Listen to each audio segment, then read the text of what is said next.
Hello students, आपने last video में Raoult's law के बारे में पढ़ा था। अब हम स्टडी करने जा रहे हैं कि सॉल्यूशन की वो प्रॉपर्टी जो उसकी नंबर ऑफ पार्टिकल्स पर डिपेंड करती है, उन्हें हम कहते हैं colligative properties. Colligative property solution की ही एक तरीके की प्रॉपर्टीज हैं, जिसमें जैसे आपने सॉल्यूट और सॉल्वेंट जब आपस में डिजोल्व करते हैं तो सॉल्यूशन बनता है। तो सॉल्यूट किसी भी सॉल्यूशन की जो थ्रू आउट प्रॉपर्टी होती है वो यूनिफॉर्मली उस सॉल्यूशन पे सॉल्यूट और सॉल्वेंट दोनों पे डिपेंड करती है। लेकिन कुछ सॉल्यूशन ऐसे होते हैं जिनकी प्रॉपर्टी पर्टिकुलरली सॉल्यूट की नंबर ऑफ पार्टिकल्स पर डिपेंड करती है, जो कि सॉल्यूशन में प्रेजेंट होते हैं, तो वो कहलाती है कॉलिगेटिव प्रॉपर्टी। ये आपकी चार है: lowering of vapour pressure, osmotic pressure, elevation of boiling point और डिप्रेशन इन फ्रीजिंग पॉइंट। ये चार प्रॉपर्टीज हैं जो कि आपकी कॉलिगेटिव प्रॉपर्टीज की कैटेगरी में आती हैं। ये कॉलिगेटिव प्रॉपर्टीज इन्हें आप कहते हैं। तो 1 बाई 1 आपको ये क्या होती हैं ये, और साथ में इनकी क्या फॉर्म है। इन पर कुछ फॉर्मूलेज हैं जो आपके न्यूमेरिकल्स में बहुत यूज होते हैं और इन पर बेस्ड क्वेश्चन आपके कॉम्पिटिशन एग्जाम्स में भी बहुत पूछे जाते हैं। तो फर्स्ट प्रॉपर्टी है आपकी लोअरिंग ऑफ वेपर प्रेशर। जैसे वेपर प्रेशर आपने पढ़ा था कि जब आप किसी भी दो लिक्विड्स को आपस में मिलाते हैं तो जब उनका जो वेपराइजेशन होता है उसके बाद वेपर फॉर्म में जब वो कन्वर्ट हो जाता है तो प्योर फॉर्म में जो उसका वेपर प्रेशर होता है वही उस पर्टिकुलर एक लिक्विड का सॉल्यूशन में जो वेपर प्रेशर होता है वो उसकी मोल फ्रैक्शन और उसके प्रोडक्ट के बराबर होता है। दैट मीन्स आपने हेनरी लॉ में पढ़ा था कि किसी भी सॉल्यूशन में प्रेजेंट जो आपका सॉल्यूट लिक्विड है या सॉल्यूट है वो उसका वेपर प्रेशर जो होता है वो आपके उसकी प्योर स्टेट में वेपर प्रेशर और उसकी मोल फ्रैक्शन के प्रोडक्ट के बराबर होता है। तो यहाँ पर जैसे जैसे हम सॉल्यूशन में कोई दो मिसिबल लिक्विड है और उन्हें आपस में मिला रहे हैं तो उनमें से अगर एक वोलेटाइल है, दैट मीन्स आपस जल्दी ही इवेपोरेट हो जाता है, तो इवेपोरेट होकर गैस में बनेगा और उसका वेपर प्रेशर तो इवेपोरेट हो जाता है। तो उसके जो वेपर प्रेशर है उसमें आपकी नॉर्मली क्या होता है कि सॉल्यूशन में जब दोनों में से एक लिक्विड कम हो जाएगा तो उसका जो वेपर प्रेशर है उसमें उस लिक्विड की जो मात्रा है वो कम रह जाती है। तो दैट मीन उसकी जो पार्टिकल्स से जब कम रह जाएंगे तो उसकी जो प्रॉपर्टी है लोअरिंग ऑफ वेपर प्रेशर वो उस पर ही डिपेंड करती है कि आपका जो वेपर प्रेशर है वो कम हो जाता है। तो मान लीजिए आपका किसी भी सॉल्यूशन का जो वेपर प्रेशर है, सॉल्यूशन का वेपर प्रेशर है PS और जो उसी पर्टिकुलर लिक्विड का या सॉल्यूशन में जो प्रेजेंट लिक्विड है उसका प्योर स्टेट में जो वेपर प्रेशर है वो है आपका उस सॉल्वेंट का P। तो सॉल्वेंट का जो वेपर प्रेशर है वो है P और जो सॉल्यूशन है उसका वेपर प्रेशर है PS। तो PS यानी कि जब आप प्योर स्टेट में सॉल्यूशन सॉल्वेंट है तो उसका P है और सॉल्यूशन की स्टेट में है तो PS है। तो PS का कम होगा क्योंकि लोअरिंग हो रही है। तो यहाँ पे जो P माइनस PS यानी कि लोअरिंग ऑफ वेपर प्रेशर है वो आपके अकॉर्डिंग टू हेनरी लॉ जो हमने बताया कि किसी भी लिक्विड का वेपर प्रेशर जो होता है सॉल्यूशन में तो उसका जो वेपर प्रेशर है वो उसके मोल फ्रैक्शन और प्योर स्टेट में आपके उसके खुद के वेपर प्रेशर के प्रोडक्ट के बराबर होता है। ये अपने हेनरी लॉ में पढ़ा। तो यहाँ हम सॉल्यूशन का जो वेपर प्रेशर है P माइनस PS ले रहे हैं कि सॉल्यूशन का वेपर प्रेशर PS था और P वो था। तो जहाँ लोअरिंग हुई जब उसका जो कॉलिगेटिव प्रॉपर्टी के थ्रू जो एक प्योर स्टेट में दो लिक्विड थे और उनमें से एक इस जो लिक्विड है वो आपका उड़ गया है तो आपका P माइनस PS जो है वो सॉल्यूशन का वेपर प्रेशर है जो लोअरिंग हो गई है उसमें कमी आ गई है, वो आपका उस मोल फ्रैक्शन के बराबर होता है। यानी लोअरिंग ऑफ वेपर प्रेशर जो है उसके मोल फ्रैक्शन के बराबर होती है। तो यहाँ पर P माइनस PS आप अब यहाँ पे हेनरी लॉ के अकॉर्डिंग जो सॉल्यूशन का वेपर प्रेशर पीरियड लोअरिंग होने के बाद जो हो गया है वो आपका मोल फ्रैक्शन और उसके P0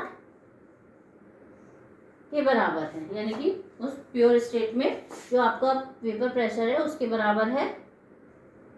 तो यहाँ पर P minus PS upon P आप इसे ले जाइए तो डायरेक्टली आपका ये जो रिलेटिव लोअरिंग यानी कि उस सॉल्यूशन में जो प्योर लिक्विड है उसका वेपर प्रेशर के कंपैरिजन में जब आप सॉल्यूशन में उसका वेपर प्रेशर देख रहे हैं तो P माइनस P कम हो गया है और वो उससे अगर आप रिलेटिव लोअरिंग प्रेशर देखें उसके तो यहाँ पर वो उसके मोल फ्रैक्शन के बराबर होगा। यहाँ पे n/n+n मैंने आपको मोल फ्रैक्शन में बताया था कि n आपका सॉल्यूट के लिए, यानी कि दोनों जो सॉल्यूट और सॉल्वेंट लिक्विड ही हैं तो उनमें से एक को हम रिप्रेजेंट कर रहे हैं स्मॉल n से उसके मोल्स को, और एक को कैपिटल N से। यहाँ हमने नीचे वाले डिनोमिनेटर फैक्टर में इस स्मॉल n को नेग्लिजिबल माइंड एज कंपेरिजन, क्योंकि सॉल्वेंट जो है वो आपका एज कंपेरेटिव जो सॉल्यूट बहुत ज़्यादा मात्रा में होता है, तो यहाँ हम डिनोमिनेटर में स्मॉल n को नेग्लिजिबल मान के छोड़ देते हैं। तो यहाँ पर हम n/n से n को स्मॉल n को W/n number of moles small w जो है वो आपका molecular weight upon molecular weight, नीचे भी आपका कैपिटल N सॉल्वेंट का जो वेट अपॉन मॉलिकुलर वेट से आप नंबर ऑफ मोल्स को कैलकुलेट कर सकते हैं। तो ये जो फॉर्मूला है relative lowering of vapour pressure P-PS/P is equal to small w/m upon capital W/m। ये आपका बहुत ज़्यादा न्यूमेरिकल के लिए यूज़ होता है। न्यूमेरिकल में ये फॉर्मूला बहुत यूज़ होगा आपका। तो दो सॉल्यूट जो आपस में एक वोलेटाइल लिक्विड को आपने उसमें दूसरे लिक्विड में मिलाया है, उसमें जो नंबर ऑफ सॉल्यूट और सॉल्वेंट के वेट मॉलिकुलर वेट देकर आपको relative lowering of vapour pressure पूछा जा सकता है। तो यहाँ पर ये जो पहली प्रॉपर्टी है लोअरिंग ऑफ वेपर प्रेशर बहुत इंपॉर्टेंट है, और ये फॉर्मूला आपका न्यूमेरिकल्स के लिए बहुत इंपॉर्टेंट है। सेकेंड प्रॉपर्टी है आपकी ऑस्मोटिक प्रेशर, जो कि आपकी ऑस्मोसिस जो प्रोसेस होता है उस पर बेस्ड है। तो ऑस्मोटिक प्रेशर क्या होता है उसे समझने से पहले आपको ऑस्मोसिस जानना जरूरी है। What is osmosis? आपका ऑस्मोसिस जो है वो आपका एक प्रोसेस है जो साइमल्टेनियसली अपने आप होता है। जैसे आपका जो पेड़ों में पानी जाता है, या एग्जैक्टली जो किशमिश आप अगर पानी में डुबो के रख देते तो वो फूल जाती है। जो प्रोसेस होता है उसमें पानी अंदर चला जाता है, तो जो सारी मेम्ब्रेन्स हैं, जैसे आपका वाटर है रूट के थ्रू आपका ऊपर जो लीव्स में पानी पहुंचता है जाइलम के थ्रू, तो या फ्लोएम के थ्रू आपका फूड पहुंचता है। तो ये जो प्रोसेस है कि एक जगह से दूसरी जगह या एक एग्जैक्टली इन सब में आप देखते हैं कि सेल्स होती है और सेल्स वॉल के थ्रू जो है वो पानी ट्रांसफर हो जाता है। तो यहाँ पर वैसे ही आपका जो मेम्ब्रेन है एग्जैक्टली यहाँ पे ऑस्मोसिस जो प्रोसेस है वो एक मेम्ब्रेन के थ्रू सॉल्वेंट का जो मॉलिक्यूल्स हैं वो सॉल्यूशन में तब तक प्रोसेस होते रहते हैं या तब तक जाते रहते हैं जब तक दोनों की कंसंट्रेशन सेम नहीं हो जाती। यानी कि ऑस्मोसिस आपका एक ऐसा प्रोसेस है जिसमें आप दो कंसंट्रेशन के सॉल्यूशन को अगर सेमी परमेएबल मेम्ब्रेन के थ्रू अलग कर दें तो जो लोअर कंसंट्रेशन वाला जो सॉल्वेंट है वो आपका हायर कंसंट्रेशन की तरफ जाने लगता है सॉल्वेंट। जैसे वाटर, एक तरफ आप वाटर ले, या मैंने फिगर से आपको शो किया है कि अगर आप यहाँ एक तरफ वाटर ले रहे हैं, बीच में ये SPM सेमी परमेएबल मेम्ब्रेन के थ्रू आपने इसे अलग किया है, और यहाँ सॉल्यूशन में मैंने दो तरीके के बारे, ब्लू पार्टिकल आपके सॉल्वेंट के हैं और रेड पार्टिकल आपके सॉल्यूट के हैं। तो यहाँ जब आप सेमी परमेएबल मेम्ब्रेन से अगर दो सॉल्यूशन को अलग कर रहे हैं, एक प्योर सॉल्वेंट है जिसमें आपका जो डाइल्यूट कह सकते हैं आप इसे एज कंपेरेटिव टू सॉल्यूशन। तो यहाँ जो प्रोसेस है ये अगर आप कोई भी ऊपर से एक्सटर्नल फोर्स नहीं लगाए हुए हैं तो यहाँ सॉल्वेंट की जो मॉलिक्यूल्स है इस पर्टिकुलर मेम्ब्रेन से केवल सॉल्वेंट के ही मॉलिक्यूल पास हो सकते हैं, सॉल्यूट के मॉलिक्यूल्स बड़े होने की वजह से पास नहीं होते। ये सेमी परमेएबल मेम्ब्रेन का मतलब होता है कि एक इस तरीके की मेम्ब्रेन जिसमें माइक्रोस्कोपिक पोर्स होते हैं जिसके थ्रू आपके सॉल्वेंट के मॉलिक्यूल आर पार जा सकते हैं। तो जब हम किसी भी दो कंसंट्रेशन के सॉल्यूशन को SPM से अलग करके रखते हैं तो सॉल्वेंट जो है वो सॉल्वेंट के मॉलिक्यूल आपके तब तक हायर कंसंट्रेशन की तरफ ट्रांसफर होते रहते हैं जब तक उनका जो ऑस्मोटिक प्रेशर है या आपकी जो कंसंट्रेशन है वो इक्वल नहीं हो जाती। तो ये प्रोसेस कहलाता है ऑस्मोसिस। लेकिन अगर इस प्रोसेस को रोकना है हमें कि हमें सॉल्यूशन में ये सॉल्वेंट का प्रोसेस जो मॉलिक्यूल्स है उनका ट्रांसफर या उनका जो प्रोसेस है वो अपवर्ड की सॉल्यूशन में ट्रांसफर हो रहे हैं उसको रोकना है, तो हम यहाँ पर क्या करते हैं, फोर्स अप्लाई करते हैं या आप प्रेशर अप्लाई करते हैं, तो वो आपका कहलाता है ऑस्मोटिक प्रेशर। तो ऑस्मोटिक प्रेशर वो प्रेशर है जो आपकी नॉर्मल ऑस्मोसिस को रोक देता है या सॉल्वेंट के मॉलिक्यूल्स को सॉल्यूशन में जाने से रोक देता है, तो वो प्रेशर कहलाता है आपका ऑस्मोटिक प्रेशर। अब यहाँ पर जैसे आप सॉल्यूशन में जानते हैं कि सॉल्यूशन जो है वो सॉल्यूट और सॉल्वेंट दो पर्टिकुलर आपके सब्सटेंस से बनता है। तो सॉल्वेंट यहाँ पर प्योर सॉल्यूशन का काम कर रहा है और सॉल्यूशन में आपका सॉल्यूट पार्टिकल्स है, तो यहाँ केवल सॉल्वेंट के पार्टिकल्स ही ट्रांसफर होंगे। अब यहाँ पर आप देख रहे हैं कि इसे रिप्रेजेंट करते हैं हम पाई से। तो पाई यानी कि ऑस्मोटिक प्रेशर जो है वो आपका डिपेंड करता है कंसंट्रेशन पर।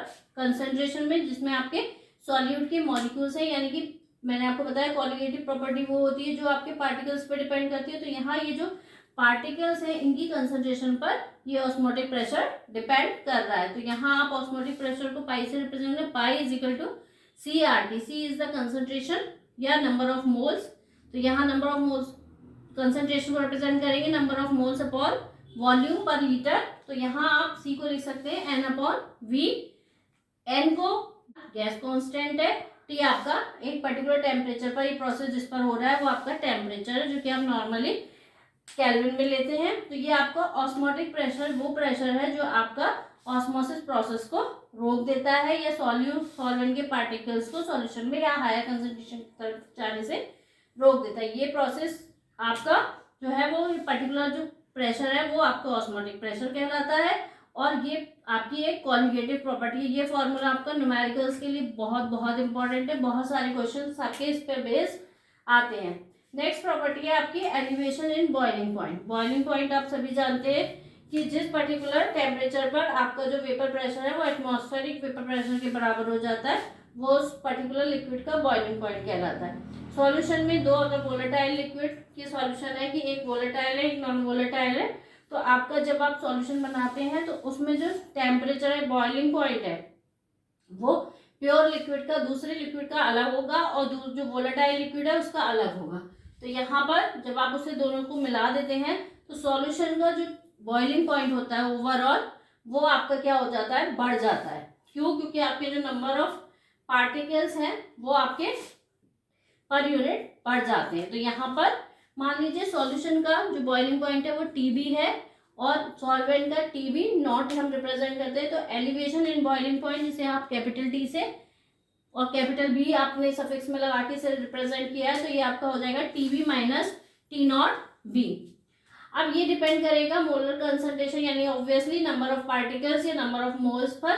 तो TB को हम रिप्रेजेंट कर रहे हैं, TB is directly proportional to molality, जिसे हम स्मॉल m से रिप्रेजेंट करते हैं। आपको शुरुआत में मेरे अर्लियर वीडियो में मैंने आपको मोलर कंसंट्रेशन बताई थी कि आप कंसंट्रेशन को किन किन टर्म्स में एक्सप्रेस कर सकते हैं। तो यहाँ ये जो m है वो आपका मोलैलिटी है जिस पर आपके number of moles present in 1 kilogram of solvent. तो यहाँ सॉल्यूशन जो है वो सॉल्यूट और सॉल्वेंट से बना, तो यहाँ जो मोलैलिटी है उस पर डिपेंड कर रहा है बॉइलिंग पॉइंट। तो यहाँ पर ये जो m है इसको प्रोपोर्शनल को हटा दीजिए तो Kb आपका एलिवेशन बॉइलिंग कांस्टेंट कहलाता है, वहां पर आप प्रोपोर्शनलिटी कांस्टेंट लगाएंगे। और उसके बाद मोलैलिटी अगर आप कैलकुलेट करें तो मोलैलिटी क्या होती है, number of moles present in 1000 ग्राम या 1 किलोग्राम ऑफ सॉल्वेंट। तो जितना वेट आपका 1000 में प्रेजेंट है, यहाँ आप दोनों के नंबर ऑफ मोल्स को ले लीजिए। मोल्स को रिप्रेजेंट करेंगे स्मॉल कैपिटल W। ये जो आपका स्मॉल W है वो आपका सॉल्यूट को रिप्रेजेंट कर रहा है, कैपिटल W आपका सॉल्वेंट को। सॉल्वेंट का जो आपने वेट लिया है वो आपका ओवरऑल 1000 होगा। तो यहाँ पर आप इस फॉर्मूले की मदद से ये मोलैलिटी कैलकुलेट कर सकते हो और ये मोलैलिटी की वैल्यू आप इस फॉर्मूले में लगा दें तो आपका ये फॉर्मूला निकल कर आता है TB यानी elevation in boiling point is equal to KB small w जो कि वेट ऑफ सॉल्यूट है, स्मॉल m जो कि आपका मॉलिक्यूलर वेट है सॉल्यूट का, मल्टीप्लाई बाय कैपिटल W जो वेट ऑफ सॉल्वेंट है और आपका 1000 जितने ग्राम में वो ओवरऑल लिया हुआ है। तो कैपिटल